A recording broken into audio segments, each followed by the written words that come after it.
नमस्कार दोस्तों।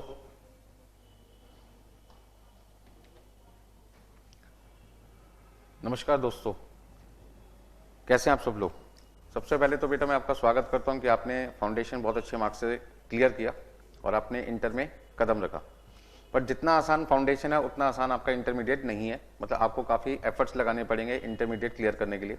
मैं आपको डरा नहीं रहा, सिर्फ आपको अवगत करा रहा हूँ कि इंटरमीडिएट लेवल पे आपको काफ़ी मेहनत करनी पड़ती है।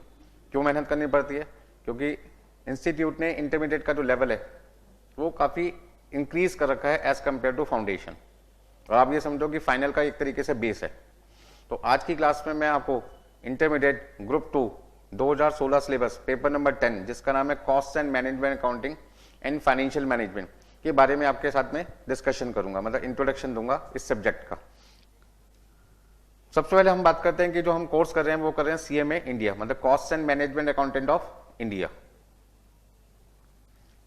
पेपर का नाम है हमारा cost and management accounting and financial management paper number 10। वो बच्चे जिन्होंने बोथ ग्रुप एक साथ दिए और हाईएस्ट स्कोर किया तो इंस्टीट्यूट की तरफ से पहले 50 जिनके हाईएस्ट मार्क्स आते हैं उनको रैंक दी जाती है। तो ये वो स्टूडेंट है जिन्होंने हमारे यहाँ से क्लासेस लिए और स्कोर अच्छा होने की वजह से इंस्टीट्यूट ने उनको रैंक की लिस्ट में डाल दिया और वो हमारे यहाँ बन गया रैंक होल्डर। जैसे मैंने आपको कहा भाई पेपर नंबर जो 10 है सिलेबस 2016 सिलेबस की बात चल रही है और उसमें 50 नंबर की कॉस्टिंग है, 50 नंबर का एफएम है। कॉस्टिंग जो है उसका नाम है cost and management accounting. Institute ने जो आपको बुक्स प्रोवाइड की है उस बुक के अंदर जो एक पार्ट है वो कॉस्ट एंड मैनेजमेंट अकाउंटिंग है 50 मार्क्स का और दूसरा 50 मार्क्स का फाइनेंशियल मैनेजमेंट है। इंस्टीट्यूट ने जो आपको स्टडी मटेरियल प्रोवाइड किया उस स्टडी मटेरियल को हमने सिस्टमैटिक तरीके से कुछ चैप्टर्स में कन्वर्ट कर दिया। जैसे हम बात करते हैं पहले पार्ट की कॉस्ट एंड मैनेजमेंट अकाउंटिंग, जहां पर हमने कॉस्टिंग को जो 50 नंबर का है उसको इंस्टीट्यूट का जो स्टडी मटेरियल है उसे 8 चैप्टर्स में कन्वर्ट कर दिया। पहला चैप्टर है आपके पास में मार्जिनल कॉस्टिंग, सेकंड आपके पास है marginal versus absorption costing, third आपके पास है डिसीजन मेकिंग, फोर्थ आपके पास है बजटरी कंट्रोल, फिफ्थ आपके पास है standard costing, six transfer pricing, seventh आपके पास है यूनिफॉर्म कॉस्टिंग और 8 आपके पास में है लर्निंग कर्व। मतलब जो इंस्टीट्यूट ने 50 नंबर का पेपर बनाया कॉस्टिंग का वो हमने अपनी बुक के अंदर सुमित रसो की क्लासेस जो आपको बुक प्रोवाइड करेगा उसके अंदर 8 चैप्टर्स हमने बांट दिए। ठीक उसी तरीके से जो इंस्टीट्यूट ने आपको स्टडी मटेरियल प्रोवाइड किया है एफएम का फाइनेंशियल मैनेजमेंट का उसे हमने यहाँ पे टोटल 9 चैप्टर्स में 9 हेडिंग में कन्वर्ट कर दिया। पहला है बेसिक फाइनेंशियल मैनेजमेंट, सेकंड आपका है ratio analysis, third capital budgeting, fourth working capital management. कहने के लिए वर्किंग कैपिटल मैनेजमेंट है बट इसके अंदर 5 सब यूनिट आती है जैसे cash management, inventory management, receivable management, estimation of working capital requirement और ऑपरेटिंग साइकिल। ये सारी चीजें जिनके मैंने नाम आपके सामने लिए हैं वर्किंग कैपिटल मैनेजमेंट में, ये सब होता क्या है ये हम आपके सामने आने वाली क्लासेस में डिस्कस करेंगे। आज की क्लास में मैं आपको क्या बता रहा हूँ कि जो हमारा 100 नंबर का पेपर है paper number 10 CMA inter group 2 में 2016 सिलेबस की बात चल रही है, वो पेपर किस तरीके से इंस्टीट्यूट ने डिवाइड कर रखा है, कैसे पेपर आपको अटेम्प्ट करना है, ये सारी चीजें आपकी क्लास में आज की डिस्कस किया जाएगा। नेक्स्ट पॉइंट आपके पास है कैपिटल स्ट्रक्चर, जिसे हमने 4 सब यूनिट में डिवाइड कर रखा है EBIT, EPS analysis, leverage, capital structure, cost of capital. Next आपके पास है dividend policy, cash flow statement, fund flow statement और लास्ट आपके पास है सोर्स ऑफ फाइनेंस। फाइनेंस का मतलब पैसा, कहां से आपके पास पैसा आ सकता है, कौन से सोर्सेज है जहां से कंपनी फंड्स को जनरेट करती है, वो आपका सारा का सारा कवर होगा पॉइंट नंबर 9 में। देखिए जो बुक हम आपको प्रोवाइड कर रहे हैं उसमें वॉल्यूम 1 का नाम है cost and management accounting, volume 2 का नाम है फाइनेंशियल मैनेजमेंट। और एग्जाम में सबसे पहले हर बच्चे की एक ही एक्सपेक्टेशन होती है कि मैं कुछ ऐसे क्वेश्चंस करके जाऊं जिनकी संभावना एग्जाम में बहुत ज्यादा होती है और कुछ ऐसे क्वेश्चंस में कम करके जाऊं जिसकी संभावना कम होती है। तो उसको ध्यान में रखते हुए और इंस्टीट्यूट के पास पेपर को ध्यान में रखते हुए हमने 3 to 1 एनालिसिस किया। 3 to 1 का मतलब है कौन से चैप्टर को एग्जाम से पहले हमें 3 बार जरूर करके जाना है, कौन से चैप्टर को 2 बार करना है, किसको 1 बार करके ही काम चल जाएगा।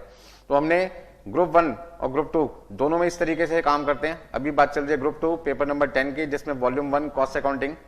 यहां पर जितने भी चैप्टर्स हैं हमने उनको 3 to 1 की कैटेगरी में बांट दिया। कौन से चैप्टर को 3 बार करके जाना है, किसको 2 बार, किसको 1 बार। और हर चैप्टर के इंपॉर्टेंट क्वेश्चन भी मार्क कर दिए कि भाई इन क्वेश्चन को तो आपने जरूर करना है।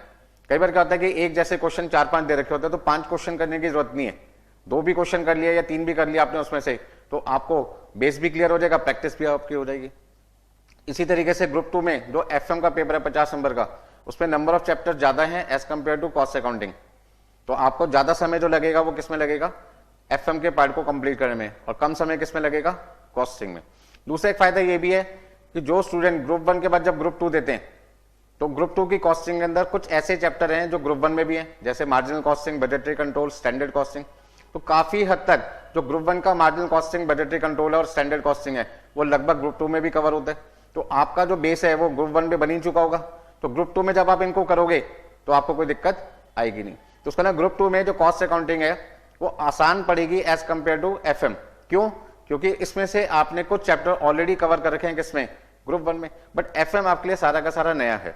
तो मैं स्टूडेंट को क्या एडवाइस करता हूं कि जब वो पेपर नंबर 10 पढ़ते हैं तो पहले वो कहां से स्टार्ट करें, एफएम से, क्योंकि वो आपके लिए एक नया भी है और दूसरा समय भी उसको ज्यादा लगेगा क्योंकि उसमें कंटेंट ज्यादा है। और एग्जाम के अंदर आपका जो पेपर नंबर फाइनल में जब आप आएंगे, पेपर नंबर आपके पास में कौन सा है, 15, तो वहां पे भी कॉस्टिंग है। एक आपका एससीएम है पेपर नंबर 15, एक आपके पास है एसएफएम, जहां पर ये जो एफएम आप इंटर में पढ़ रहे हैं उसका काफी हद तक यूज कहां पे होगा, फाइनल में भी होगा। तो मतलब आप ये समझो पेपर नंबर जो 10 है वो आपका फाइनल का बेस है, मतलब फाइनल में जो भी बच्चा ग्रुप 3 के पेपर देता है एफएम और कॉस्टिंग, उनका बेस यहाँ पे बन जाता है। मतलब ये सारे के सारे कंटेंट लगभग आपको फाइनल में भी मिलेंगे। तो आज की क्लास में बेटा हम शुरू करते हैं इंट्रोडक्शन ऑफ फाइनेंशियल मैनेजमेंट, जिसका मतलब है कि भाई जो स्टूडेंट फाइनेंशियल मैनेजमेंट सब्जेक्ट पढ़ रहे हैं वो जानना चाहते हैं कि सर ये हम क्यों पढ़ना चाहते हैं, क्यों पढ़ रहे हैं हम। तो पहला पॉइंट है meaning of financial management. Financial management का मतलब क्या बेटा, आज की क्लास में हम सबसे पहले वो समझेंगे। जैसे मैंने आपके लिए लिखा हुआ है, financial management is the management of all activities relating to acquisition and application of financial resources of an entity to achieve specified financial objective. अब इस डेफिनेशन का मतलब क्या है, फाइनेंशियल मैनेजमेंट क्या है, एक ऐसा मैनेजमेंट जहां पर फंड्स को लाना और उसको यूटिलाइज करना। मतलब एक कंपनी के 2 काम होते हैं मेन, पहला पैसे को अरेंज करना, इकट्ठा करना, और दूसरा जब वो पैसा आ जाएगा तो उसे यूटिलाइज करना। तो एक्विजिशन का मतलब लाना, एप्लीकेशन का मतलब यूज करना। मतलब लाना और यूज करना ये 2 बातें हैं, किसके लिए, फंड्स के लिए। तो फाइनेंशियल मैनेजमेंट क्या है, कंपनी का एक ऐसा मैनेजमेंट है जहां पे फंड्स को इस तरीके से इकट्ठा करो कि पैसे को लाने पर जो भी खर्चा होता है इंटरेस्ट का या डिविडेंड का वो मिनिमम हो, और जब आप उस पैसे को यूज करें तो आपको बदले में रिटर्न क्या मिले, ज्यादा से ज्यादा। तो जब मैं कहीं से पैसा लूंगा मिनिमम इंटरेस्ट और मिनिमम डिविडेंड पे लेना चाहता हूं, और जब मैं उस पैसे को इन्वेस्ट करूंगा तो मैं चाहूंगा कि मुझे वहां से रिटर्न क्या मिले, प्रॉफिट क्या मिले, ज्यादा से ज्यादा मिले। तो इसके लिए मुझे क्या करना पड़ेगा, एक मैनेजमेंट करना पड़ेगा कि मैं कहां से पैसा लूं, किससे लूं, कितना लूं, कितने समय के लिए लूं। ऐसे ही जो पैसा मेरे पास आ चुका होगा उस पैसे को मैं कहां इन्वेस्ट करूं, कितना पैसा फिक्स्ड एसेट खरीदने में लगाऊं, कितना पैसा मैं बिजनेस के स्टॉक को खरीदने में लगाऊं, कितना पैसा गुड्स को क्रेडिट बेचने में ब्लॉक करूं, कितना पैसा मुझे बैंक में इन्वेस्ट करना चाहिए, मतलब बैंक में रखना चाहिए। क्योंकि जब तक हम सही तरीके से मैनेजमेंट नहीं करेंगे हमारे को सही रिटर्न नहीं मिलेगी। ठीक उसी तरीके से जैसे एग्जाम में मान लीजिए आपको पता है एक चैप्टर हर बार आता है वो 10 नंबर का है, और एक चैप्टर ऐसा है तो 2 नंबर का कभी कभी आता है। बच्चा 2 नंबर के चैप्टर पे तो 10 दिन लगा रहा है, और जो 10 नंबर का पेपर हमेशा आता है उस चैप्टर पे से उसको पढ़ के ही नहीं जा रहा। तो उसका मतलब उसने मैनेजमेंट सही नहीं किया ना, स्टडी मैनेजमेंट सही नहीं किया, प्लान ठीक नहीं किया अपना। यदि उसने तरीके से काम किया होता, 2 नंबर वाले पे कम समय लगाया होता, 10 वाले पे ज्यादा लगाया होता, तो एग्जाम में दोनों क्वेश्चन अटेम्प्ट होते और उसका अच्छा स्कोर आता। ठीक उसी तरीके से यहां पर भी है। तो फाइनेंशियल मैनेजमेंट का मतलब क्या है, एक ऐसा मैनेजमेंट जो एक ऑर्गेनाइजेशन को उसके ऑब्जेक्टिव को पूरा करने में मदद करता है। किस तरीके से, कि पैसे को किस तरीके से इकट्ठा करें कि पैसा इकट्ठा करने की जो कॉस्ट सारी है वो मिनिमम हो, और पैसे को आने के बाद जब आप यूटिलाइज करोगे, इन्वेस्ट करोगे, चाहे वो फिक्स्ड एसेट के नाम से इन्वेस्ट करो चाहे वर्किंग कैपिटल के नाम से इन्वेस्ट करो, आपको वहां पर रिटर्न क्या मिलनी चाहिए, ज्यादा। और रिटर्न इतनी मिलनी चाहिए कि पैसे को लाने की जो कॉस्ट है वो भी रिकवर हो जाए, और आपके पास जो बचेगा सरप्लस अमाउंट उससे आप अपने बिजनेस के ऑब्जेक्टिव को पूरा कर सकें। तो नीचे हमने डेफिनेशन भी और लिखी हुई है, alternative. It refers to the efficient and effective management of fund in such a manner to accomplish the objective of the organisation. इसका मतलब क्या हुआ, वही बात जो ऊपर लिखी हुई है कि हमें फंड्स को इस तरीके से मैनेज करना है फंड्स को इस तरीके से यूटिलाइज करना है कि यूटिलाइज करने पे जो रिटर्न आएगी वो रिटर्न इतनी होनी चाहिए जिससे हमारे पैसे को लाने का जो खर्चा आ रहा है वो भी पूरा हो जाए, जो बिजनेस के ऑब्जेक्टिव्स हैं वो भी पूरे हो जाए, और उसके बाद में कुछ पैसा हमारे पास में बच जाए ताकि हम बिजनेस का एक्सपेंशन कर सकें। यदि इस तरीके से कंपनी कर पाती है पैसे के साथ में कि लाने और यूटिलाइज करने में, यूज करने पे जो रिटर्न आ रही है वो हमारे सारे पर्पस पूरे कर रहे हैं, मतलब जो पैसा हमने इकट्ठा किया है उसकी कॉस्ट भी रिकवर हो रही है, जो हमारे ऑब्जेक्टिव हैं वो भी पूरे हो रहे हैं, उसके बाद भी हमारे पास पैसा बच जाए ताकि हम बिजनेस का एक्सपेंशन करने के लिए और उधार ना लें, तो इसका मतलब है कंपनी बहुत अच्छा मैनेजमेंट कर पा रही है। किसका? पैसे का। इसे कहते हैं फाइनेंशियल मैनेजमेंट। देखिए एक एग्जांपल आपके सामने मैं लेके आता हूं। सपोज करते हैं पंजाब नेशनल बैंक की बात करते हैं, पीएनबी। पंजाब नेशनल बैंक के बारे में मैं जानना चाहता हूं क्या ये फंड्स के साथ सही मैनेजमेंट कर पाते नहीं कर पाते। तो देखिए बैंक जिनके पास खुद का तो कोई पैसा होता नहीं, ये तो पब्लिक से पैसा इकट्ठा करते हैं। तो एक छोटा सा एग्जांपल मैं आपके सामने लेके आता हूं। सपोज करते हैं एक पर्सन है मिस्टर एक्स, इन्होंने बैंक में, पंजाब नेशनल बैंक में 10 लाख रुपए की एफडी करा दी, फिक्स डिपॉजिट करा दी। जब बैंक में आप पैसा इन्वेस्ट कराओगे तो बैंक वाले का फर्ज बनता है कि मिस्टर एक्स को कुछ ना कुछ बदले में इंटरेस्ट के रूप में दे। तो बैंक वालों ने कहा मिस्टर एक्स को कि जो 10 लाख रुपए आप एफडी की फॉर्म में हमारे पास जमा करा रहे हो उस पे हम सालाना आपको 6% ब्याज देंगे। इसका मतलब मिस्टर एक्स के लिए तो ये रिटर्न है, बट कंपनी के लिए, बैंक के लिए क्या है? खर्चा है, एक्सपेंस है। तो बैंक के पॉइंट ऑफ व्यू से बात करें तो ये इंटरेस्ट कॉस्ट है, कॉस्ट फॉर पीएनबी, पीएनबी के लिए कॉस्ट है। दूसरी तरफ एक पर्सन है मिस्टर वाई, जिनको 10 लाख रुपए का लोन चाहिए और वो पीएनबी बैंक में गए।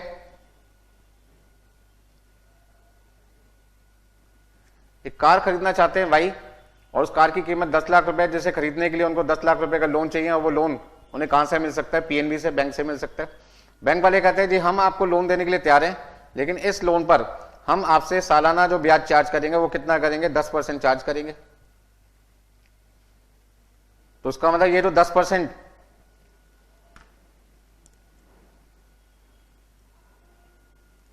ये जो 10% इंटरेस्ट है, ये रिटर्न है किसके लिए?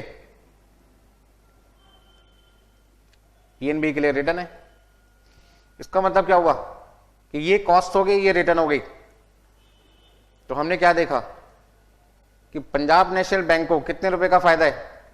रुपए तो बात की बात है, परसेंटेज की यदि बात करें तो हम कह सकते हैं कि 6% का खर्चा करके हम 10% कमा रहे हैं, तो इसका ना 4% हमारी सेविंग है।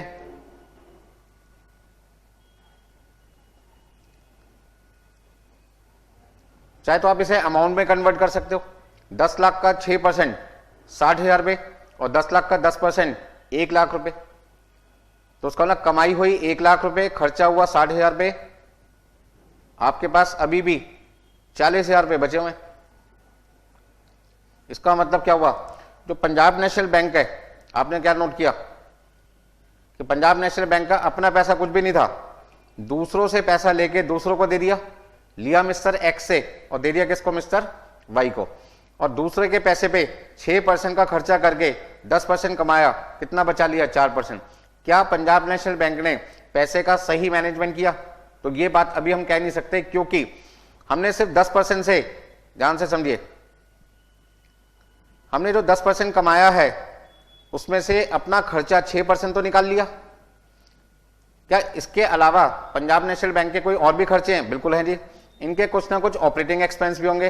पंजाब नेशनल बैंक में जो एम्प्लॉइज काम कर रहे होंगे उनको सैलरी भी देने होगा, बिल्डिंग का रेंट भी होगा, स्टाफ का मेंटेनेंस, मतलब जो भी बिल्डिंग का मेंटेनेंस का खर्चा होगा, ऑपरेटिंग एक्सपेंस जिसको हम कहते हैं।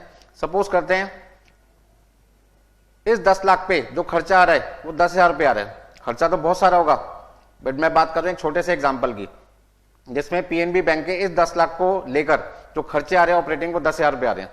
इसका मतलब 40,000 रुपये में से उन्होंने कितने रुपए खर्च कर दिए होंगे? 10,000 रुपये।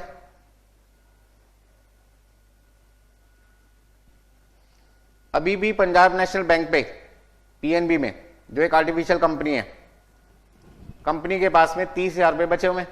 अब ये 30,000 रुपये का क्या करे? ये 30,000 रुपये क्या हमें लोगों की शादियों में जाके गरीबों में या लोगों पे दूल्हा जो जा रहा है वहां पे उड़ा देने चाहिए, या गरीबों को भिखारियों को हमें दान में दे देने चाहिए? बिल्कुल नहीं। ये पैसा कंपनी के शेयर होल्डर का है। पैसा जो कंपनी में इन्वेस्टर होते हैं, जो पीएनबी बैंक है, जो बैंक है, वहां पे जो पैसा लगाया होगा सबसे पहले किसने लगाया होगा? शेयर होल्डर ने। तो शेयर होल्डर कहते हैं भाई देखिए ये तो 30,000 रुपये का प्रॉफिट आपके पास बचा हुआ है, इसमें से आप टैक्स भी दे दो। टैक्स देने के मान लो सपोज करते हैं हमने 30% टैक्स दे दिया 9,000 रुपये, तो अब जो हमारे पास प्रॉफिट बचेगा वो कितना बचेगा? 21,000 रुपये। तो शेयर होल्डर कहते हैं ये जो 21,000 रुपये आपके पास में बचा हुआ है, ये प्रॉफिट आप इस तरीके से यूटिलाइज करो कि हमारी जो एक्सपेक्टेशन है वो आप पूरी कर सके। तो हमने कहा आपकी एक्सपेक्टेशन क्या है? वो कहते हैं हमारी 2 एक्सपेक्टेशन है। पहला, अर्निंग पर शेयर, ईपीएस जिसको कहते हैं, वो ज्यादा से ज्यादा होना चाहिए, मैक्सिमम होना चाहिए।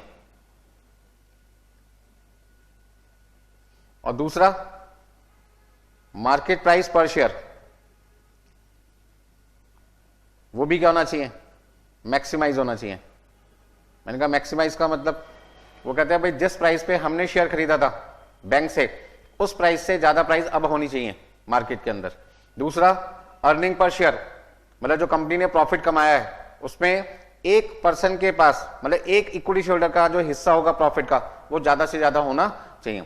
तो हमने कहा भाई इक्विटी शेयरहोल्डर से आप अर्निंग पर शेयर को क्यों ज्यादा बनाना चाहते हैं, ऐसा क्यों करना चाहते हैं? तो उन्होंने हमें जवाब दिया,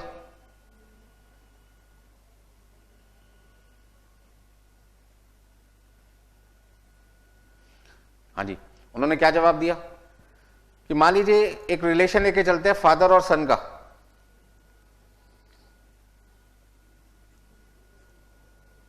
हाँ जी, फादर ने अपने बेटे से कहा कि बेटे आपको अपना खर्चा पूरा करने के लिए क्या चाहिए? पॉकेट मनी की जरूरत पड़ती होगी हर महीने।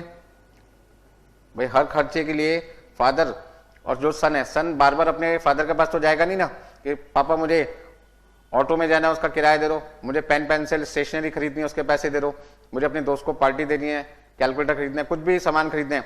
यदि हम बार बार किसी पर्सन के पास जाएंगे तो वो भी डिस्टर्ब हो जाएगा। तो फादर ने कहा भाई एक काम करता हूं, जो भी पैसा मैं कमाऊंगा, मान लो मेरी इनकम महीने की 10,000 रुपये, तो मैं तेरे को 10% दे दूंगा।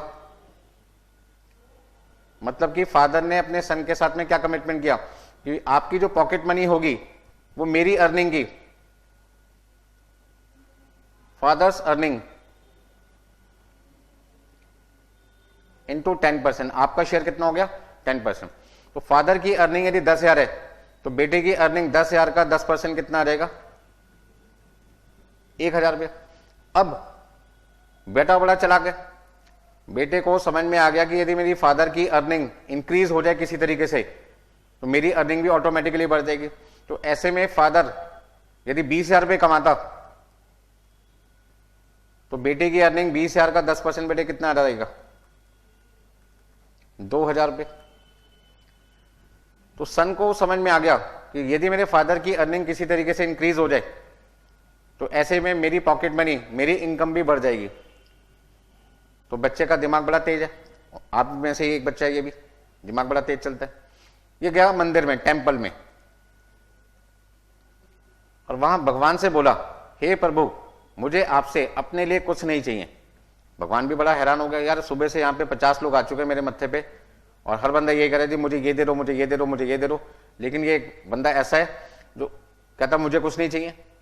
मान लो उसका नाम है मिस्टर एक्स, और मिस्टर एक्स कहता है जी मुझे अपने लिए कुछ नहीं चाहिए भगवान, मुझे तो सब कुछ मिला हुआ है आपकी कृपा से, मैं तो बस आपके पास इसलिए आया हूं कि जो मेरे फादर हैं उनकी सैलरी बड़ी कम है। सैलरी ऑफ फादर, किसके फादर की? मिस्टर एक्स के फादर की सैलरी बहुत कम है। मैं चाहता हूं मेरे फादर की सैलरी बस आप बढ़ा दो। यदि वो 10,000 कमा रहे हैं तो उनकी 20 हो जाए, 20 कमा रहे हैं तो 40 हो जाए, 40 कमा रहे हैं तो 1 लाख हो जाए, 1 लाख कमा रहे हैं तो 10 लाख हो जाए। मैं अपने लिए कुछ नहीं चाहता, मुझे तो भगवान आपने सब कुछ दे रखा है, माँ है, बाप है, आपका आशीर्वाद है, और कुछ नहीं चाहिए, और मैं तो सीएमए कर ही रहा हूं। तो ऐसे में मुझे अपने लिए कुछ नहीं चाहिए, मैं तो सिर्फ यही चाहता हूं कि मेरे फादर की अर्निंग किसी तरीके से इंक्रीज हो जाए ताकि सारी प्रॉब्लम का सॉल्यूशन हो जाए। तो भगवान बड़ा खुश हो गया, यार ऐसा संसार में बेटा मैंने नहीं देखा जो अपने लिए कुछ नहीं मांग रहे, सिर्फ अपने फादर के लिए मांग रहे। उन्होंने कहा ठीक है जी, जो आप चाहते हो वैसे ही होगा। आपके फादर की सैलरी जो एट प्रेजेंट चल रही है डबल हो जाएगी। वो कुछ ऐसा काम करेंगे कंपनी के लिए, कंपनी वाले खुश हो जाएंगे और उनका प्रमोशन कर देंगे और सैलरी डबल कर देंगे। अगले दिन देखा फादर ने खुशखबरी सुनाई बेटे को कि बेटा मेरी जो सैलरी है वो डबल हो गई। बेटा बड़ा खुश, उन्होंने कहा भगवान ने मेरी सुन ली। भगवान ने सुन ली, देखो 40,000 का 10% कितना हुआ? 40,000 का 10% हुआ 4,000 रुपये। इसका मतलब यदि फादर की अर्निंग बढ़ेगी तो कहीं ना कहीं बेटे की अर्निंग भी बढ़ेगी। तो इक्विटी शेयरहोल्डर क्या कहता है? अब आप बस सुनो इक्विटी शेयरहोल्डर की। इक्विटी शेयरहोल्डर कहता है कि जो प्रॉफिट कंपनी कमाती है हमारे लिए, जो प्रॉफिट कंपनी हमारे लिए कमाती है उस प्रॉफिट को कहते हैं अर्निंग पर शेयर।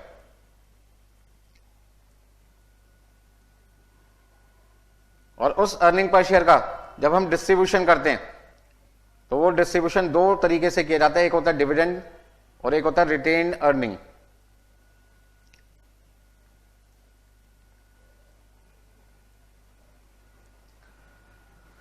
हाँ जी, इक्विटी शेयर होल्डर को हमने क्या बताया कि जो प्रॉफिट आपके लिए कंपनी ने कमाया है उसका नाम है अर्निंग पर शेयर, और उसमें से जितना हिस्सा आपको अभी मिल जाएगा प्रॉफिट में से, प्रॉफिट का पार्ट जो आपको मिलेगा कैश की फॉर्म में, वो हो जाएगा डिविडेंड।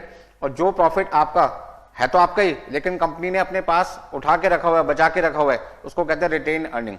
इसका मतलब क्या हुआ कि यदि अर्निंग पर शेयर सपोज करते हैं 10 रुपये और कंपनी कहती है डिविडेंड हम आपको 20% देंगे, तो 10 रुपए का 20% इक्विटी शेयर होल्डर को हाथ के हाथ 10 रुपए के प्रॉफिट में से कितने रुपए का प्रॉफिट डिविडेंड की फॉर्म में मिल जाएगा? 2 रुपए।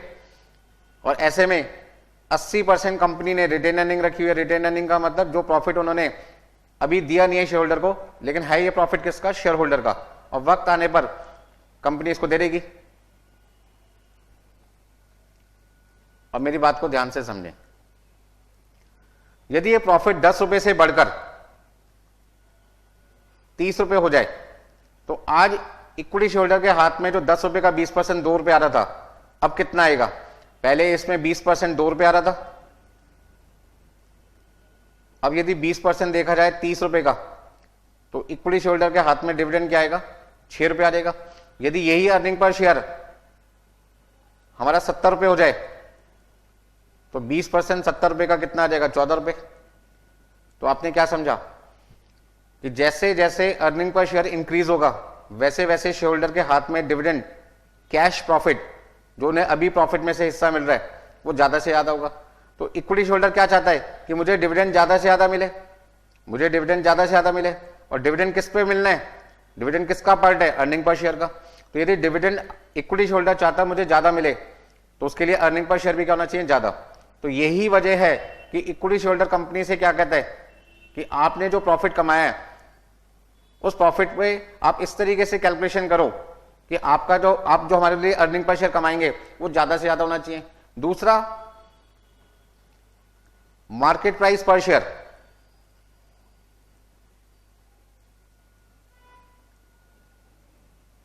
भी इंक्रीज होनी चाहिए। यदि हमने आपकी कंपनी का शेयर 100 रुपए का खरीदा था तो ये हमारी परचेज प्राइस थी। जिस दिन हमने आपकी कंपनी में पैसा इन्वेस्ट किया as a investor share holder बन के, उस दिन हमने आपसे डायरेक्टली ये शेयर 100 रुपए में खरीदा। अब हम चाहते हैं कि 1 साल बाद, 2 साल बाद, 3 साल बाद जब भी ये शेयर हम मार्केट में रीसेल करना चाहें, बेचने जाएं शेयर मार्केट में, जब हम इस शेयर को शेयर मार्केट में बेचने जाएं तो उसकी प्राइस 100 रुपए से क्या होनी चाहिए? कम या ज्यादा या बराबर? ऑब्वियस है ज्यादा होना चाहिए।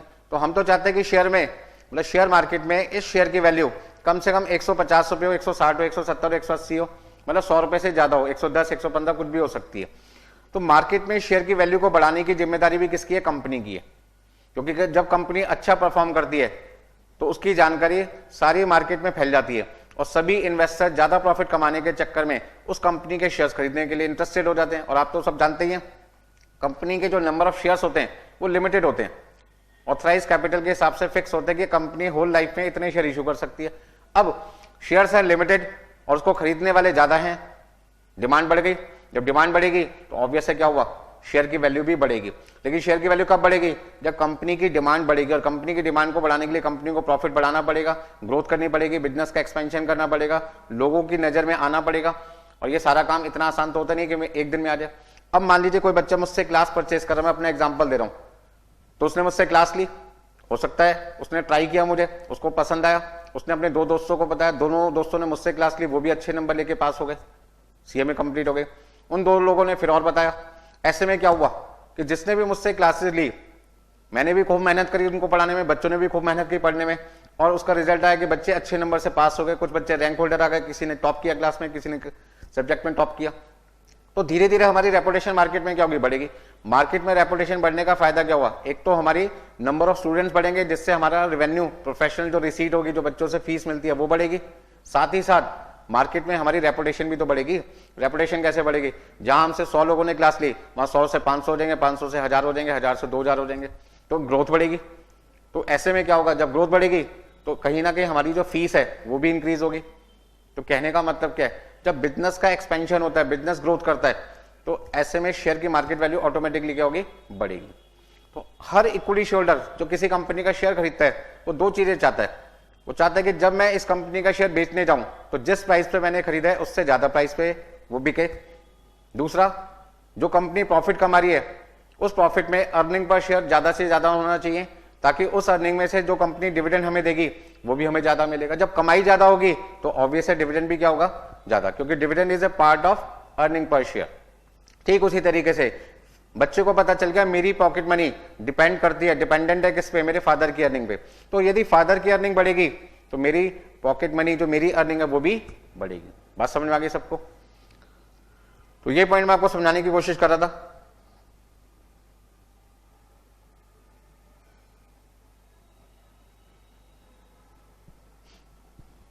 देखिए भाई, तो जो 21,000 रुपए का प्रॉफिट अभी कंपनी के पास बचा हुआ है, कंपनी शेयर होल्डर को क्या समझाती है कि भैया हमने इसके अंदर देखो क्या किया।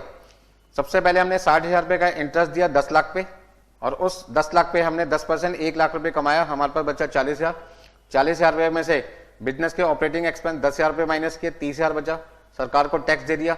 अब ये सारा का सारा जो प्रॉफिट है वो इक्विटी होल्डर के लिए, और इस प्रॉफिट को जब हम नंबर ऑफ शेयर से डिवाइड कर देंगे तो हमारे पास आ जाएगा अर्निंग पर शेयर।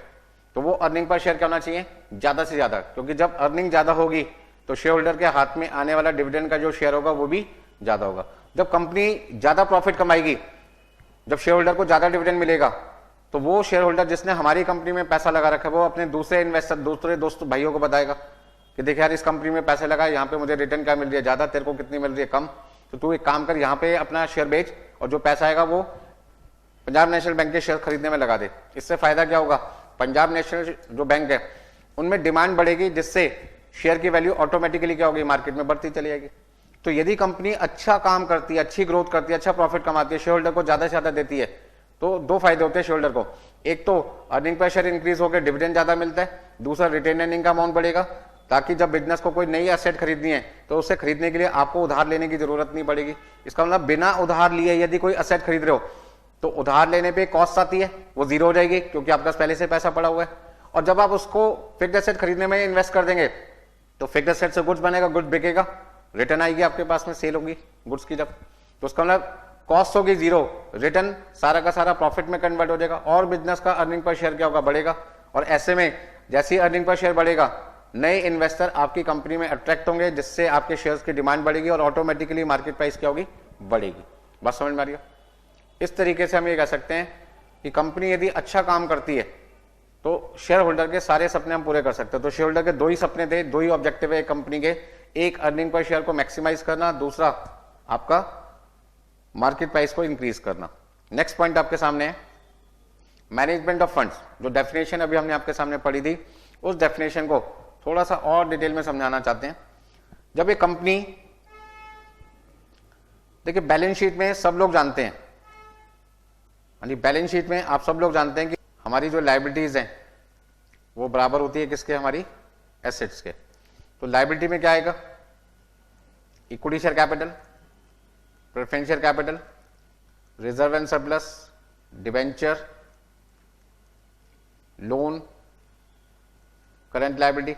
और एसेट साइड में हमारी मेन एसेट है fixed asset and current asset. यानी equity share capital, preferential capital, इन तीनों का जो सम है उसे हम कहते हैं शेयर होल्डर फंड्स।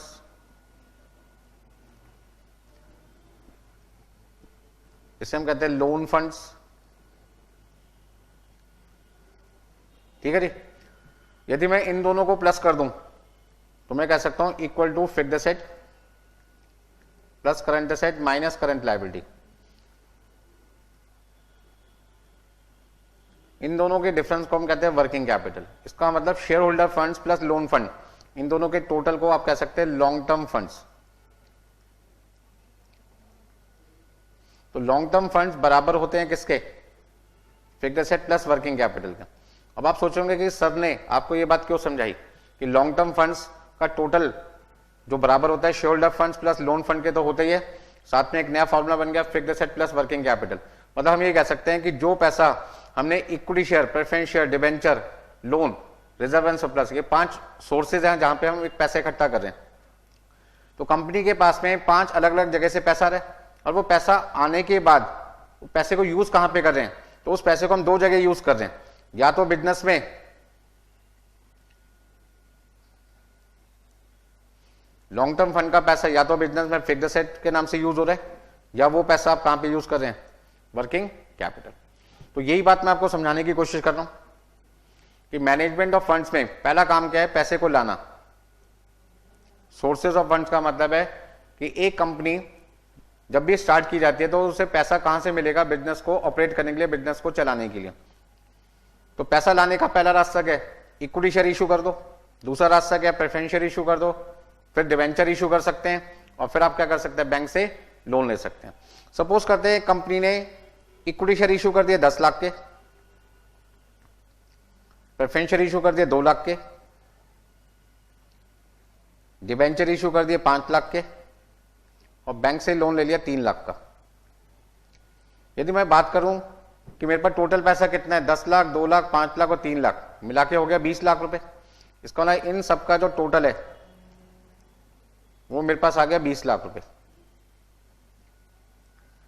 कहने का मतलब हो गया 20 लाख रुपए मेरे पास में लॉन्ग टर्म फंड्स हैं। आप 20 लाख को क्या कह सकते हैं? Long term funds. जब मैं किसी को, मतलब यदि मैं किसी से पैसा लूंगा तो जो भी पर्सन मुझे पैसा देगा उसकी एक एक्सपेक्टेशन होगी कि बदले में या तो मैं उसे इंटरेस्ट दूं या मैं बदले में डिविडेंड दूं। तो यदि एक कंपनी शेयर इशू करती है, बदले में पैसा आएगा शेयर इशू करने पे शेयर होल्डर से, तो शेयर होल्डर हमसे डिविडेंड मांगेंगे। मान लीजिए इक्विटी शेयर पे हमें जो डिविडेंड देना है वो 1,60,000 रुपए देना है। प्रेफरेंस शेयर्स पे मान लीजिए हमें डिविडेंड 24,000 रुपए देना है। डिवेंचर पे हमारा जो इंटरेस्ट है वो 50,000 रुपए, और यहां पे हमारा जो इंटरेस्ट है 26,000 रुपए। कहने का मतलब यह हुआ कि जो हमने पैसा अलग अलग जगह से लिया है उस पैसे पे कहीं ना कहीं हमें इंटरेस्ट और क्या देना पड़ेगा? डिविडेंड देना पड़ेगा। कितना देना पड़ेगा? कैलकुलेट करके देखिए। तो सबसे पहले कैलकुलेटर में हमने कितना लिखा? 1,60,000 रुपए प्लस 24,000 रुपए प्लस 50,000 रुपए प्लस 26,000 रुपए, मतलब कि 2,60,000 रुपए। तो 2,60,000 रुपए हमारा खर्चा है 20 लाख रुपए यूज करने का।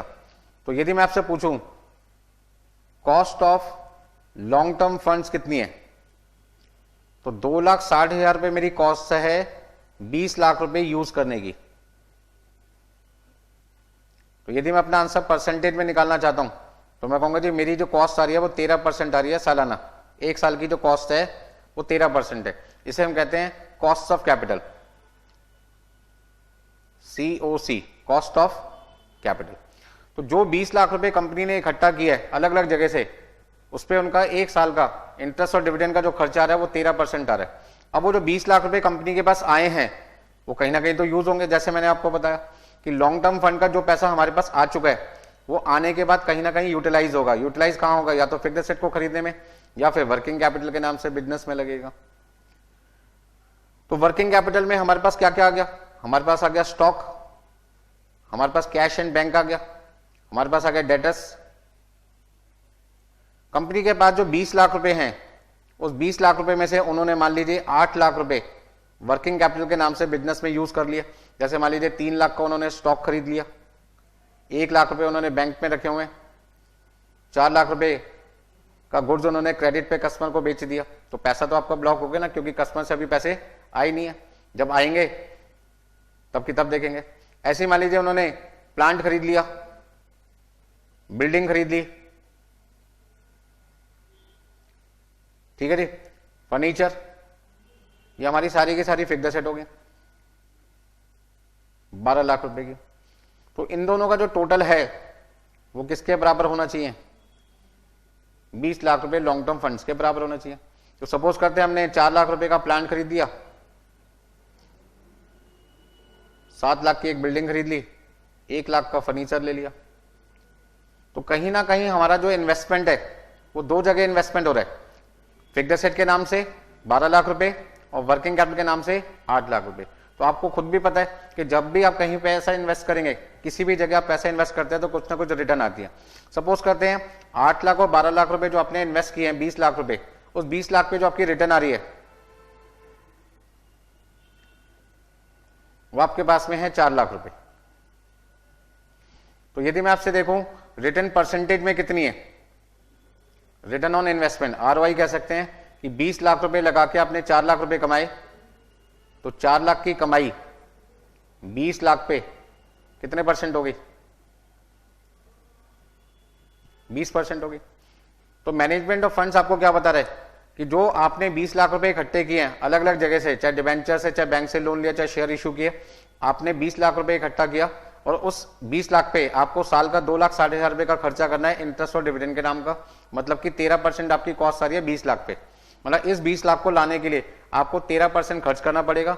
और ये 20 लाख रुपए जब आपने बिजनेस में इन्वेस्ट किए तो आपको जो रिटर्न है वो 20% मिल रही है। मतलब 20% कमाओगे 13% खर्च करके, अभी भी आपके पास में नेट सेविंग कितनी है? हम ये कह सकते हैं 20% माइनस 13% इक्वल टू 7%। तो 7% का फायदा अभी भी कंपनी को है। तो क्या कंपनी मैनेजमेंट सही कर पा रही है पैसे का? अभी तक बिल्कुल सही कर रही है। अब इस 7% से कंपनी को क्या करना है?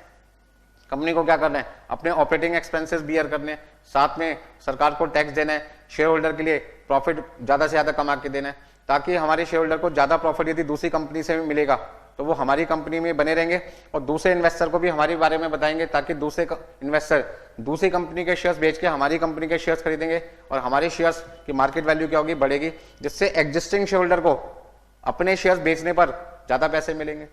तो यही सारा काम हमें सीखना है किसमें? फाइनेंशियल मैनेजमेंट में। तो फाइनेंशियल मैनेजमेंट क्या है? एक ऐसा मैनेजमेंट जहां पर एक कंपनी को पैसा इकट्ठा करना है मिनिमम कॉस्ट पे और उसे यूटिलाइज करना है मैक्सिमम रिटर्न पे।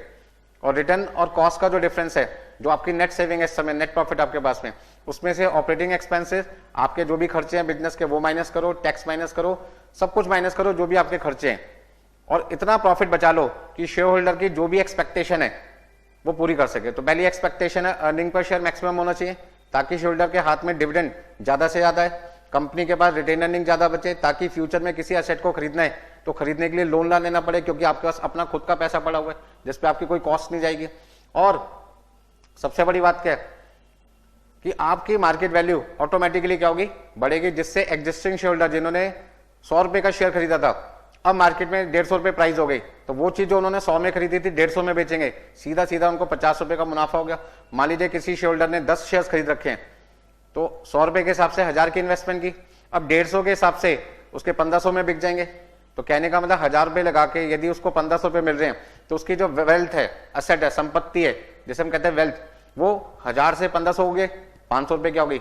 बढ़ गई। तो आज जो उसने 1000 रुपए इन्वेस्ट कर रखे थे, आज उसकी वर्थ वेल्थ जो 1000 रुपए थी, अब वो बढ़कर कितनी हो गई? 1500 हो गई। यदि वो शेयर मान लीजिए 200 का हो जाता तो 10 शेयर की वैल्यू 2000 होती, आज उसकी वेल्थ 1000 से बढ़कर कितनी हो जाती? 2000 रुपए। बात समझ में आई सबको मेरी?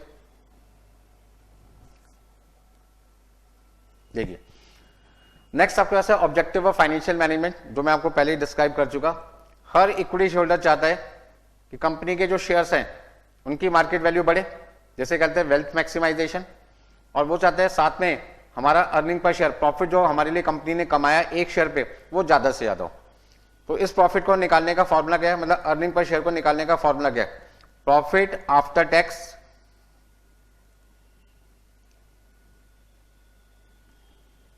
एंड प्रेफरेंस डिविडेंड हाँ जी, profit after tax and preference dividend divided by number of equity shares. यदि मैं profit after tax and preference dividend को नंबर ऑफ इक्विटी शेयर से डिवाइड कर दूंगा तो मैं ये जान पाऊंगा कि कंपनी ने मेरे लिए एक शेयर पे मुझे कितना प्रॉफिट कमा कर दिया है। ठीक है जी, कैसे निकालते हैं ये सारी चीजें आपको डिटेल में समझाई जाएगी आगे की क्लासेस में। दूसरा, मार्केट प्राइस पर शेयर का मतलब है कि यदि आज एग्जिस्टिंग प्राइस, जिस प्राइस पे मैंने शेयर खरीदा है वो 100 रुपए का है और कंपनी की ग्रोथ को देखकर आज उसकी जो मार्केट प्राइस है वो मार्केट में 260 रुपए हो गई, तो 100 रुपए मैंने आज इन्वेस्ट किया था, ये मेरी परचेज प्राइस थी। और यदि मार्केट में आज कंपनी का शेयर 260 रुपए का हो गया, मार्केट प्राइस का मतलब शेयर मार्केट में ये शेयर मैं बेचने जाऊं जो मैंने 100 का खरीदा था, आज दूसरे शेयर होल्डर इसे 260 में खरीदने के लिए तैयार हैं, इसका ना इसकी सेल वैल्यू कितनी आ गई? 260। यदि मैंने इस कंपनी के 50 शेयर्स खरीद रखे हैं या 100 शेयर्स खरीद रखे हैं, 50 की जगह हमने 100 ले लिया, तो यदि मैंने इस कंपनी के 100 शेयर्स ले रखे थे तो मेरी जो इन्वेस्टमेंट है वो कितनी थी? मेरी जो पैसा लगा हुआ था 100 शेयर्स पे 100 रुपए के हिसाब से 10,000 रुपए लगे हुए थे, और आज मुझे इसे बेचने पर मेरी जो सेल वैल्यू होगी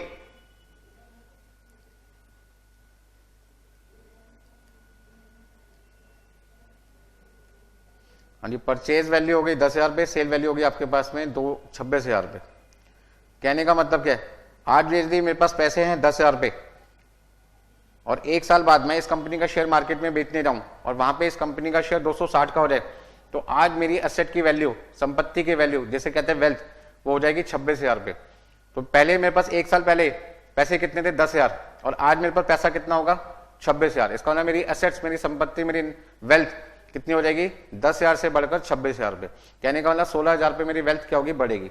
तो हर शेयर होल्डर ये चाहता है कि मैं जिस कंपनी के शेयर्स खरीदूं वो कंपनी मेरी वेल्थ को बढ़ाए। वेल्थ का मतलब जो पैसा मैंने इन्वेस्ट किया था, जो प्रिंसिपल अमाउंट मैंने लगाया था, जब मैं उस कंपनी का शेयर बेचूं तो वो वेल्थ, वो जो इन्वेस्टमेंट की थी उतनी तो मिले, उससे ज्यादा मिले, बल्कि उसे कहते हैं वेल्थ मैक्सिमाइजेशन। और उसके लिए कंपनी को क्या करना पड़ेगा? शेयर की मार्केट प्राइस शेयर मार्केट में इंक्रीज करनी पड़ेगी। और वो कैसे इंक्रीज होती है? जब कंपनी अच्छा काम करती है, बिजनेस का एक्सपेंशन करती है, ग्रोथ होती है, शेयर होल्डर को समय पे डिविडेंड मिलता है, ज्यादा डिविडेंड मिलता है, रिटेन अर्निंग ज्यादा होती है, कंपनी का अर्निंग पर शेयर क्या होता है? ज्यादा होता है, और कंपनी की रेपुटेशन मार्केट में डे बाय डे क्या होती जाती है? इंक्रीज हो जाती है। हाँ जी, बात समझ में आई सबको? तो मैं आपको ये समझाने की कोशिश कर रहा हूं कि हर इक्विटी शेयर होल्डर के दो ही सपने मेन होते हैं जब वो किसी कंपनी में पैसा इन्वेस्ट करने जाता है, कि जब मैं पैसा इन्वेस्ट करूं तो इन्वेस्टमेंट के बाद मार्केट प्राइस बढ़े ताकि मेरी वेल्थ बढ़े शेयर्स को बेचने पे, और जब तक मैं उस कंपनी का शेयर होल्डर बना हुआ हूं तब तक वो कंपनी मुझे ज्यादा से ज्यादा प्रॉफिट कमा के दे। जब कंपनी ज्यादा प्रॉफिट कमाएगी तो ऑब्वियस है उसमें से डिविडेंड भी ज्यादा मिलेगा, और जब डिविडेंड ज्यादा मिलेगा तो मैं अपने खर्चों को आसानी से पूरा कर पाऊंगा। जैसे बच्चे की पॉकेट मनी बढ़ रही थी तो जो जो उसके खर्चे थे, अब वो पहले मान लीजिए 2 रुपए वाली आइसक्रीम खाता था, जब उसकी कमाई बढ़ेगी तो 2 की जगह 5 रुपए वाली आइसक्रीम खा पाएगा, 10 रुपए वाली भी खा पाएगा, मतलब वो लग्जरी आइटम्स को खरीदने में समर्थ हो जाएगा, मतलब जैसे जैसे उसकी कमाई बढ़ेगी। देखिए अर्निंग पर शेयर कैसे निकालते हैं। सपोज करते हैं कंपनी जिनका प्रॉफिट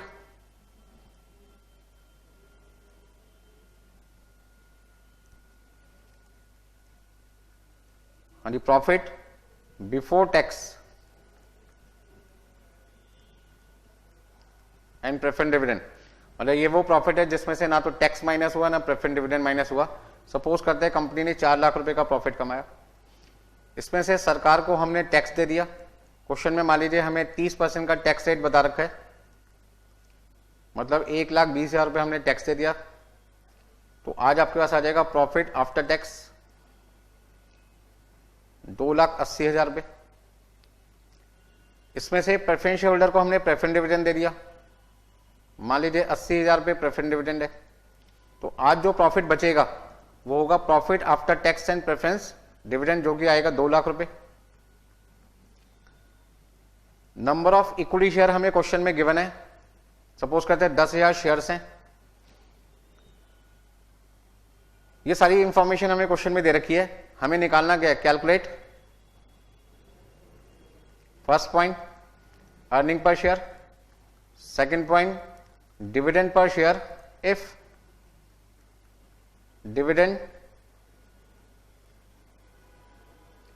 पे आउट रेशो 25%। अब ये डिविडेंड पे आउट रेशियो का मतलब क्या होता है? डिविडेंड पे आउट रेशियो का मतलब होता है कि जो कंपनी प्रॉफिट कमा रही है उस प्रॉफिट में से वो अपने शेयर होल्डर को डिविडेंड के नाम का कितना प्रॉफिट देना चाहते हैं। तो कंपनी ने डिसाइड किया कि हम जो भी प्रॉफिट कमाएंगे उसमें से अपने शेयर होल्डर को 25% डिविडेंड हाथ क्या दे देंगे। तो सबसे पहले हमें आंसर क्या निकालना है? सॉल्यूशन में पहला आंसर आपके पास क्या है? ईपीएस है, अर्निंग पर शेयर, जिसका फॉर्मूला है profit after tax and preference dividend divided by number of equity shares. मतलब कि 2 लाख का प्रॉफिट हमने 10,000 शेयर होल्डर के लिए कमाया, तो एक के हाथ में कितने रुपए का प्रॉफिट आएगा? 20 रुपए का प्रॉफिट आएगा। इसको ना कंपनी कहती है इक्विटी शेयर होल्डर को कि 2 लाख रुपए का प्रॉफिट हमने टोटल आपके लिए कमाया, और टोटल कंपनी में कितने शेयर होल्डर हैं? 10,000। तो 10,000 लोगों के लिए 2 लाख का प्रॉफिट कमाया, एक के लिए कितना कमाया? 20 रुपए। और उस 20 रुपए में आपका हिस्सा कितना है? डिविडेंड पर शेयर कितना? डीपीएस का फुल फॉर्म है डिविडेंड पर शेयर, जिसको निकालने का फॉर्मूला है earning per share into dividend pay out ratio, short में हम कह सकते हैं डीपी रेशो। मतलब 20 रुपए का जो प्रॉफिट कंपनी ने कमाया है उसमें से 25% वो शेयर होल्डर को देने के लिए राजी है, तैयार है, मतलब कि 5 रुपए।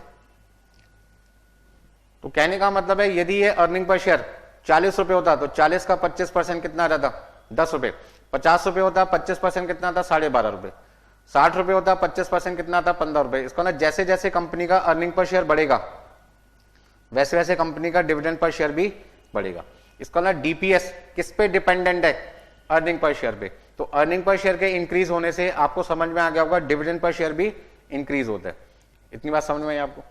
तो कंपनी क्या कहती है कि जो पैसा हम कमाते हैं उससे हम अपने शेयर होल्डर को 2 चीजें एक्स्ट्रा देना चाहते हैं। एक, उनको डिविडेंड ज्यादा देना चाहते हैं, जिसके लिए अर्निंग पर शेयर मैक्सिमम होना चाहिए, क्योंकि डिविडेंड की कंप्यूटेशन किस पे होती है? अर्निंग पर शेयर पे। दूसरा, जो पैसा उन्होंने आज हमारी कंपनी में इन्वेस्ट किया 1 साल के लिए या 2 साल के लिए या 5 साल के लिए, मान लो 5 साल के लिए, तो 5 साल बाद जब वो हमारी कंपनी के शेयर्स बेचेंगे तो उन्हें जितना पैसा उन्होंने इन्वेस्ट किया था 5 साल पहले उससे क्या मिलना चाहिए? ज्यादा। वो ज्यादा कब मिलेगा? जब हमारी मार्केट प्राइस हमारी परचेज प्राइस से क्या होगी? ज्यादा होगी। और मार्केट प्राइस को बढ़ाने का काम शेयर होल्डर का नहीं है, किसका काम है? कंपनी का, क्योंकि पैसा कंपनी यूज कर रही है। तो कंपनी की जिम्मेदारी बनती है कि पैसे को इस तरीके से यूटिलाइज करे कि खर्चा कम हो, कमाई ज्यादा हो, ताकि बचत ज्यादा हो। जब सेविंग ज्यादा होगी तो उसका बेनिफिट अल्टीमेटली किसको मिलेगा? शेयर होल्डर्स को मिलेगा। और वो शेयर होल्डर जब दूसरे लोगों को बताएगा तो दूसरे लोग भी तो आपकी कंपनी में जुड़ेंगे, और इससे आपकी डिमांड क्या होगी? बढ़ेगी। डिमांड बढ़ते ही मार्केट वैल्यू पर शेयर ऑटोमेटिकली क्या होगी? बढ़ेगी। बात समझ में आ गई सबको? देखिए नेक्स्ट पॉइंट आपके पास है टाइप्स ऑफ डिसीजन। मतलब फाइनेंशियल मैनेजमेंट में कितने तरीके के डिसीजन लेने पड़ते हैं। पहला डिसीजन है इन्वेस्टमेंट डिसीजन। पैसा कहां इन्वेस्ट किया जाए, कितना इन्वेस्टमेंट किया जाए। तो पैसे को 2 जगह इन्वेस्ट किया जाता है, एक शॉर्ट पर्पस के लिए वर्किंग कैपिटल के नाम से, और दूसरा लंबे समय के लिए इन्वेस्ट करना है तो आपका है फिक्स्ड एसेट, जिसका नाम रखा गया कैपिटल बजटिंग। तो जब एक कंपनी पैसा इन्वेस्ट करती है तो इन्वेस्टमेंट से पहले उनको सोचना चाहिए कि पैसा कहां कितना लगाना है। कहां कितना लगाना है मतलब कहां लगाना, पहला क्वेश्चन हो गया, ठीक है जी। दूसरा, कितना लगाना है। ये 2 बहुत बड़ी इंपॉर्टेंट बातें हैं। देखिए यदि मान लीजिए मुझे एक मशीन खरीदनी है और मैं मशीन खरीदूं नहीं और मैं स्टॉक खरीद के अपना सारा पैसा लगा दूं कि मेरे को मटेरियल सस्ता मिल रहा है, मेरा प्रोडक्शन कॉस्ट कम आएगी, क्यों ना मेरे पे 20 लाख रुपए पड़े हैं, सारा का सारा मैं मटेरियल खरीद लेता हूं। मैंने यदि मटेरियल खरीद लिया लेकिन उसको बनाने के लिए मशीन नहीं खरीदी, तो ऐसे में क्या होगा? मेरी प्रोडक्शन नहीं हो पाएगी। अच्छा मान लो मैंने 20 लाख की मशीन खरीद ली बट मैंने स्टॉक नहीं खरीदा, मटेरियल नहीं खरीदा, तो भी मेरी प्रोडक्शन रुक जाएगी। तो मुझे एक कॉम्बिनेशन बनाना पड़ेगा कि कितना पैसा मुझे मटेरियल के नाम पे रखना चाहिए, कितना पैसा मुझे मशीन के नाम पे रखना चाहिए। मशीन से गुड्स कहां बनेगा? फैक्ट्री में। तो फैक्ट्री के लिए एक बिल्डिंग खरीदनी पड़ेगी, एक जगह खरीदनी पड़ेगी। वो जगह खरीदने के लिए कितना स्पेस चाहिए, कहां पे खरीदूं जहां पे जगह सस्ती मिले और मुझे कम दाम पे ज्यादा से ज्यादा जगह मिल सके। ऐसा ना हो कि मैं पॉश एरिया में जगह खरीदूं तो वहां पे क्या होगा? महंगी जगह मिलेगी, जगह कम मिलेगी, और मेरे को नुकसान होगा कि मेरी मशीन ही नहीं आ पा रही। एक मशीन आ गई, दूसरी मशीन लगाने के लिए फिर से जगह की कमी है। तो मुझे कहीं ना कहीं क्या देखना है? संतुलन देखना है, बैलेंस देखना है किसके बीच में, कि शॉर्ट टर्म के लिए पैसा कितना इन्वेस्ट करना है, लॉन्ग टर्म के लिए पैसा कितना इन्वेस्ट करना है। लॉन्ग टर्म में जब भी एक कंपनी पैसा इन्वेस्ट करती है ह्यूज इन्वेस्टमेंट होती है, और जब एक कंपनी ह्यूज इन्वेस्टमेंट करती है तो वहां पे उनको सोच समझ के इन्वेस्टमेंट करनी होती है कि कौन सी फिक्स्ड एसेट में कितना पैसा लगाएं कि कम पैसा फिक्स्ड एसेट में लगे और उस फिक्स्ड एसेट से रिटर्न क्या मिले, ज्यादा से ज्यादा मिले। तो ऐसे में जहां पे रिटर्न ज्यादा मिलेगी हम वहां पे पहले पैसा लगाएंगे, जहां पे रिटर्न थोड़ी सी कम मिलेगी उसमें पैसा नंबर 2 पे लगाएंगे, जहां और रिटर्न कम मिलेगी वहां तीसरे नंबर पे लगाएंगे। मतलब हमें यहाँ पे कैटेगरी करनी पड़ेगी कि कहाँ हमें पहले पैसा लगाना है फिक्स्ड एसेट खरीदने में, कौन से फिक्स्ड एसेट में। तो जब एक कंपनी को डिसीजन मेकिंग करनी होती है कि किस फिक्स्ड एसेट को हम पहले खरीदें, किसको बाद में खरीदें और किसको ना खरीदें, उसके लिए हमारा चैप्टर बना है कैपिटल बजटिंग। और एक कंपनी को कितना पैसा स्टॉक के नाम से रखना है, कितना पैसा बैंक में रखना है, कितना पैसा गुड्स को क्रेडिट पे बेचने के लिए ब्लॉक करना है, इन सब के लिए डिसीजन मेकिंग आपकी होगी वर्किंग कैपिटल मैनेजमेंट में।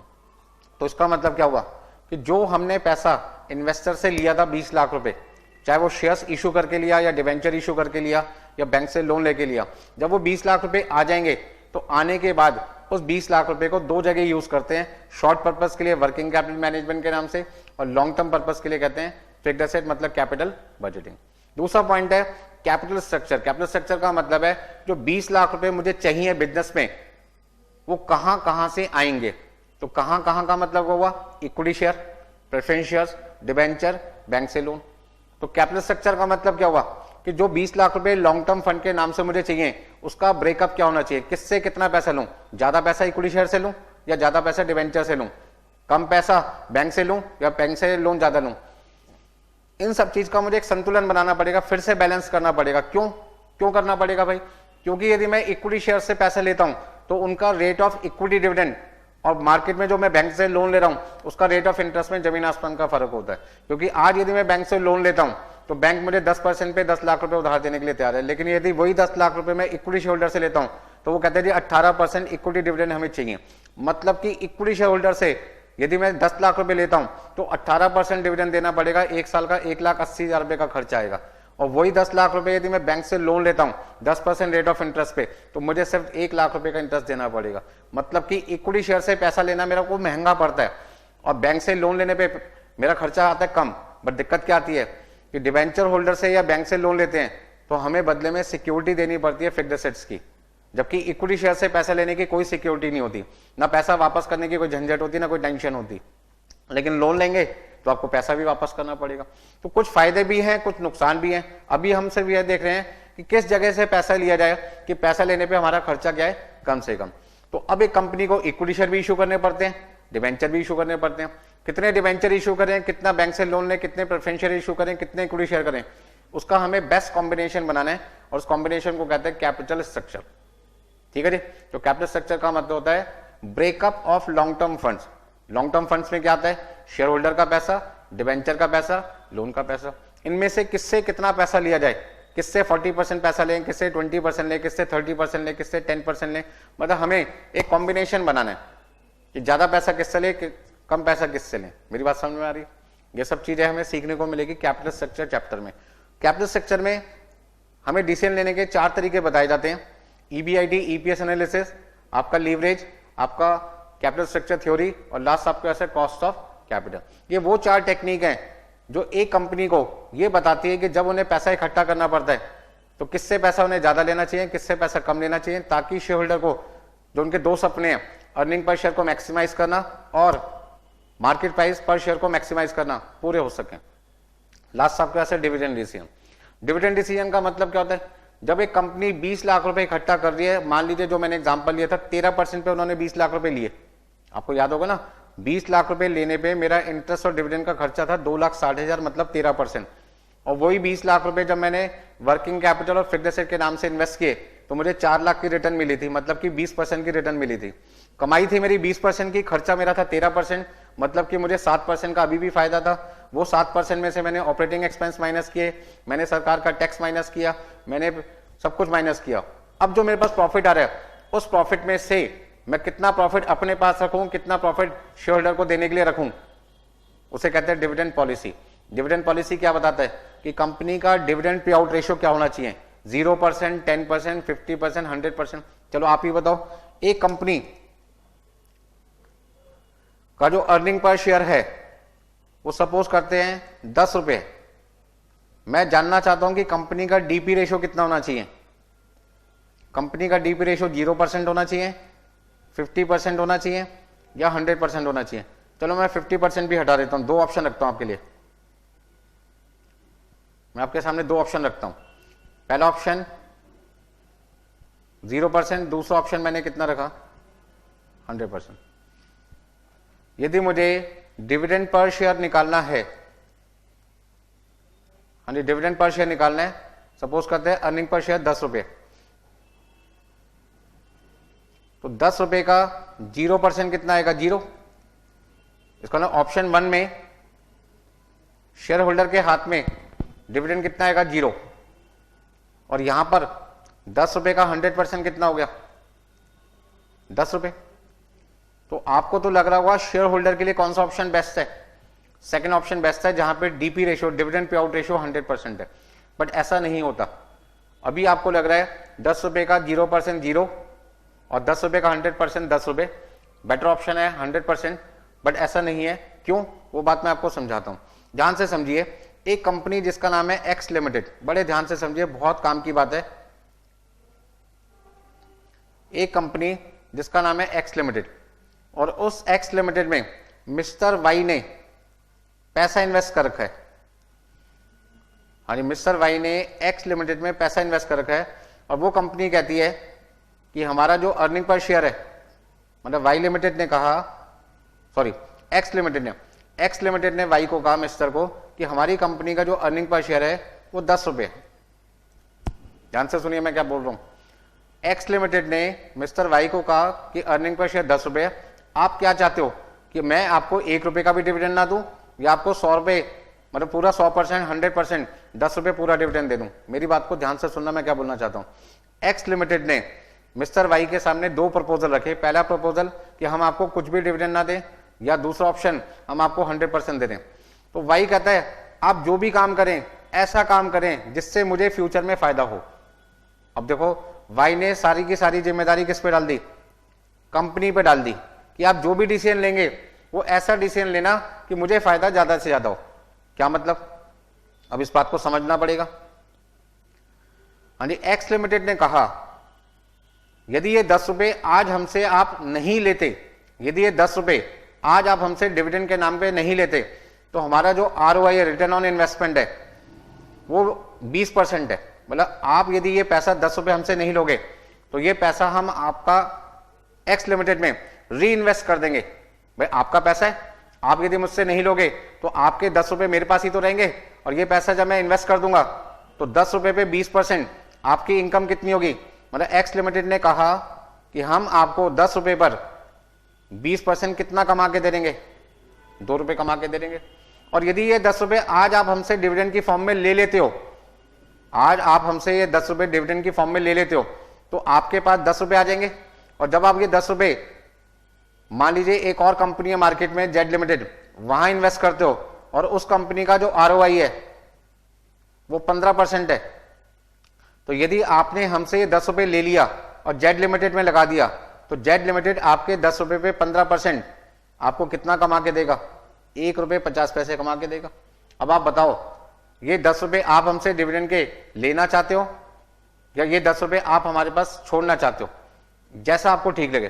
तो वाई कहता है देखो मैं इतना समझदार नहीं हूं, मैं तो एक इन्वेस्टर हूं, बस मैं तो बचपन से एक ही चीज जानता हूं कि जहां भी मैं पैसा इन्वेस्ट करूं वहां पे मुझे फ्यूचर में रिटर्न क्या मिलनी चाहिए? ज्यादा।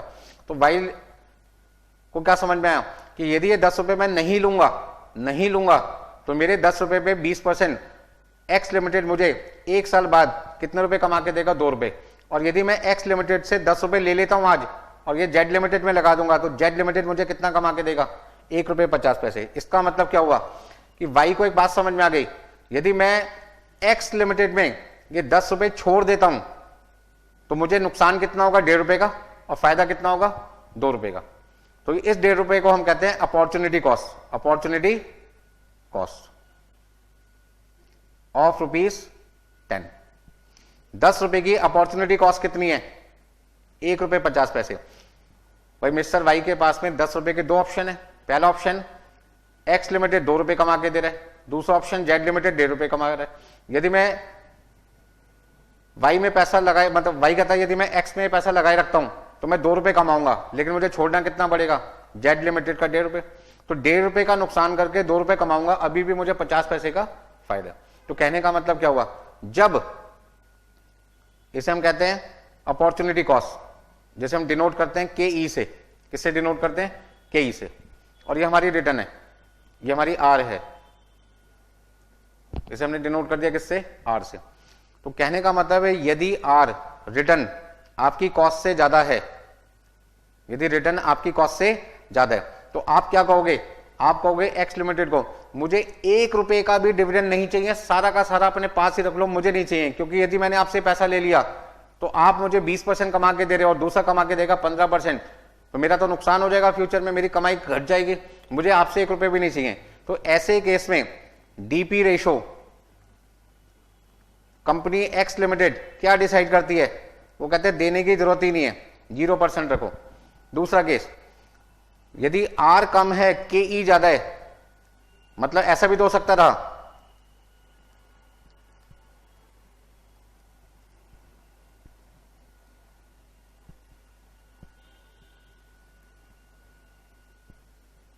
कि जेड लिमिटेड की जो रिटर्न थी वो 25% है, मतलब कि 2 रुपए 50 पैसे। तो अब वाई क्या कहता है एक्स लिमिटेड से, आपके पास यदि मैंने पैसा छोड़ दिया तो आप मुझे 20% कमा के दोगे, और आपसे पैसे यदि मैंने निकाल लिया और जेड में लगा दिया तो मेरी 2.5 रुपए की कमाई होगी, 25% होगी। तो आप एक काम करो, मुझे सारा का सारा पैसा डिविडेंड की फॉर्म में आज ही दे दो। तो एक्स लिमिटेड को कौन सा डिसीजन लेना होगा, वो डिसीजन लेना होगा जो डिसीजन लेने के बाद में जो इन्वेस्टर वाई है उसको फ्यूचर में ज्यादा से ज्यादा लाभ हो। तो इसका मतलब यदि आर के ई से ज्यादा है, किसका, आर का मतलब रिटर्न ऑफ एक्स लिमिटेड, यदि एक्स लिमिटेड की रिटर्न कॉस्ट से ज्यादा है, दूसरे की इनकम से ज्यादा है, दूसरे कंपनी की इनकम से ज्यादा है, तो उन्हें कोई भी पैसा शेयर होल्डर को डिविडेंड के नाम से नहीं देना चाहिए, सारा का सारा अपने पास रखना चाहिए। दूसरा केस, यदि दूसरे की रिटर्न, दूसरे की कंपनी में पैसा लगाने से रिटर्न शेयर होल्डर की बढ़ रही है और अपने यहां रिटर्न कम है, मतलब अपनी रिटर्न कम है, दूसरे की रिटर्न ज्यादा है, तो उस केस में मिस्टर वाई को क्या करना चाहिए, वो कहेगा एक्स लिमिटेड से कि भैया सारा का सारा 10 रुपए मुझे जल्दी से दो, ताकि मैं आपसे पैसा लेके जेड लिमिटेड में लगाऊंगा और मेरी कमाई कितनी होगी 25%, जबकि आपकी कंपनी में कमाई कितनी है 20%। मतलब आपकी कंपनी में पैसा रखने पे मुझे 5% का नुकसान होगा और दूसरे में 5% का फायदा। तो इसका मतलब क्या हुआ, एक्स लिमिटेड को क्या डिसीजन लेना है, डिसीजन किसको लेना बेटे, एक्स लिमिटेड को, कि मुझे डिविडेंड देना चाहिए या डिविडेंड नहीं देना चाहिए। तो पहला पॉइंट है, डिविडेंड पे आउट रेशियो 0% कब रखी जाती है किसी कंपनी के द्वारा, जब उस कंपनी का आर दूसरे कंपनी की रिटर्न से ज्यादा हो, और दूसरे कंपनी की रिटर्न को हम क्या कहते हैं, के ई कहते हैं, ठीक है जी, और अपनी कंपनी की रिटर्न को आर कहते हैं। बात समझ में आ गई, चलो जी आगे देखते हैं। तो 3 तरीके के डिसीजन हो गए। तो डिविडेंड डिसीजन में हमें क्या देखते हैं, maximising the wealth of the firm's owner, firm का जो ओनर होता है वो कौन होता है, इक्विटी शेयर होल्डर। हमें वो डिसीजन लेना है जिसके बाद इक्विटी शेयर होल्डर को ज्यादा से ज्यादा फायदा हो। यदि वो हमारी कंपनी में पैसा लगाता है, छोड़े रखता है तो 20% मिलेगा, दूसरी कंपनी में 15% है तो हम उसको क्या कहेंगे, हमारी कंपनी में पैसा लगाए रखो, आपको 5% एक्स्ट्रा रिटर्न मिलेगी। यदि हमारी कंपनी की रिटर्न 20% और दूसरी कंपनी की रिटर्न 25% है तो हम क्या कहेंगे, आप हमसे सारा पैसा ले लीजिए, जो भी प्रॉफिट हमने आपके लिए कमाया, और दूसरी कंपनी में लगा दो, क्योंकि इससे आपकी 5% कमाई हमारी कंपनी के मुकाबले ज्यादा होगी। बात समझ में आ गई सबको। देखिए ये लास्ट पॉइंट है इस चैप्टर का, इंट्रोडक्शन ऑफ फाइनेंशियल मैनेजमेंट में, जिसमें मुझे आपको ये बताना है decision making for equity share holder. जब एक कंपनी डिसीजन मेकिंग करती है तो वो डिसीजन मेकिंग केवल किसके पॉइंट ऑफ व्यू से की जाती है, कंपनी के मालिक के लिए, और कंपनी का मालिक ओनली कौन होता है, इक्विटी शेयर होल्डर। तो जब एक कंपनी डिसीजन मेकिंग करती है तो वो डिसीजन मेकिंग किसको ध्यान में रख के करती है, इक्विटी शेयर होल्डर को ध्यान में रख के करती है, क्योंकि पैसा कंपनी में सबसे पहले किसने लगाया था, इक्विटी शेयर होल्डर ने, इक्विटी शेयर खरीद के। तो कंपनी का जो रिस्क है वो सबसे ज्यादा कौन बियर करता है, इक्विटी शेयर होल्डर। कैसे, जब कंपनी का लिक्विडेशन होगा तो जो भी सिक्योर्ड हैं लायबिलिटीज, पहले उनके पैसे दिए जाएंगे, फिर अनसिक्योर्ड लायबिलिटीज के पैसे दिए जाएंगे, फिर आपका प्रेफरेंशियल के पैसे दिए जाएंगे, और बचे कुचे पैसे लास्ट में किसको मिलते हैं, इक्विटी शेयर होल्डर। इसका मतलब यदि कंपनी का कभी पतन हो गया, लिक्विडेशन हो गया, वाइंडिंग अप हो गया, तो सबसे ज्यादा घाटा नुकसान किसको होता है, इक्विटी शेयर होल्डर को। बेचारे ये वो लोग होते हैं जो बिना कोई सिक्योरिटी के आपको पैसा दे रहे हैं, ये कह के कि जब कंपनी का लिक्विडेशन होगा, कभी बंद होगी, तब आप हमारे पैसे वापस करना, उससे पहले हम कभी पैसे आपसे वापस नहीं मांगेंगे। तो कहने का मतलब क्या, जब पैसा इक्विटी शेयरहोल्डर का है, कंपनी के मालिक इक्विटी शेयरहोल्डर हैं, तो डिसीजन मेकिंग किसके पॉइंट ऑफ व्यू से किया जाएगा, इक्विटी शेयरहोल्डर। और डिसीजन मेकिंग का मतलब क्या है, कोई भी पैसा लो, कहीं से भी लो, लेने के बाद उस पैसे को लेने की कॉस्ट मिनिमम होनी चाहिए, और जब वो पैसा इन्वेस्ट करो तो रिटर्न ज्यादा होनी चाहिए। तो इक्विटी शेयरहोल्डर क्या कहते हैं कंपनी को, कि आप हमारे पैसे को इस तरीके से अरेंज करो या इस तरीके से यूटिलाइज करो कि आप हमारे 3 छोटे छोटे सपने पूरे कर सको। पहला सपना, मार्केट प्राइस पर शेयर बढ़े, दूसरा अर्निंग पर शेयर बढ़े, तीसरा कॉस्ट ऑफ कैपिटल क्या हो, घटे। तो जब कभी भी आपको डिसीजन मेकिंग करनी होगी फाइनेंशियल मैनेजमेंट सब्जेक्ट में इक्विटी शेयरहोल्डर के लिए, तो आपसे पूछा जाएगा कि इक्विटी शेयरहोल्डर के लिए कौन से 3 पॉइंट्स को ध्यान में रख के एक कंपनी को डिसीजन मेकिंग करनी चाहिए। तो आपका आंसर होगा earning per share maximum, market price पर शेयर मैक्सिमम, और कॉस्ट ऑफ कैपिटल क्या होनी चाहिए, मिनिमम। तो बेटा आज की क्लास में इंट्रोडक्शन ऑफ फाइनेंशियल मैनेजमेंट में मैंने आपको क्या बताया कि फाइनेंशियल मैनेजमेंट एक ऐसी टेक्निक है, ऐसा मैनेजमेंट है जहां पर एक कंपनी को शेयर होल्डर के पैसे को इस तरीके से यूटिलाइज करना है, इस तरीके से यूज करना है कि वहां पे उनको हम ज्यादा से ज्यादा रिटर्न दे सकें। मतलब हम उनको मार्केट प्राइस ज्यादा दें, वेल्थ को मैक्सिमाइज करें, साथ में उनका जो प्रॉफिट है वो हम मैक्सिमाइज करके दें, ताकि उन्हें ज्यादा से ज्यादा डिविडेंड मिले या फ्यूचर में उन्हें ज्यादा से ज्यादा ग्रोथ मिले। मतलब अल्टीमेटली हमारा टारगेट क्या है, हम अपने एग्जिस्टिंग शेयर होल्डर को ज्यादा से ज्यादा फ्यूचर में फायदा देना चाहते हैं। चलिए जी आज के लिए इतना ही करते हैं बेटे।